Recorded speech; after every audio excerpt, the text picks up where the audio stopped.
Hello friends, welcome to my videos. So in this video I'm going to show you how you can sync your OneDrive with your Google Drive using Microsoft Flow. So when it comes to have a storage, you have many options and you have drives provided by Microsoft as well as Google.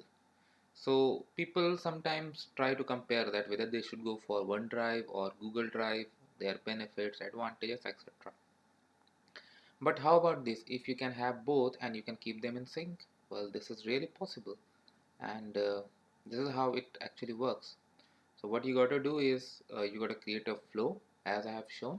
So in your OneDrive, I have selected the root. You can select any other folder if you want to do that.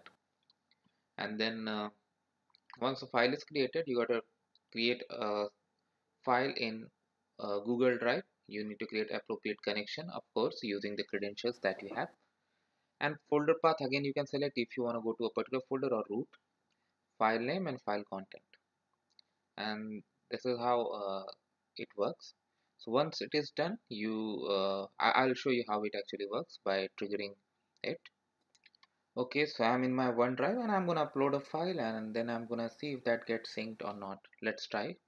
So I uploaded a file here.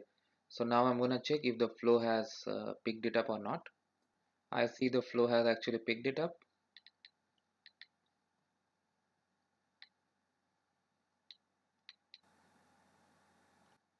You can see the information about this, and then it has copied to my Google Drive also. File name was also copied, image is also copied like that. So you can see here that my file has arrived. So that's how simple it is. Like the moment I uploaded a file in OneDrive, it came here. So if you wanna like make some distinction, what you can do, you can create a folder here like OneDrive, so that when somebody uploads a document in your OneDrive, that comes in actually OneDrive. So you have an additional step of backup using this process. So I hope you like this video. Make sure to give it a like and comment. And if you have any concern, any question, anything that you want to ask, please go ahead and ask. And if you have not already subscribed, please go ahead and subscribe. Thank you.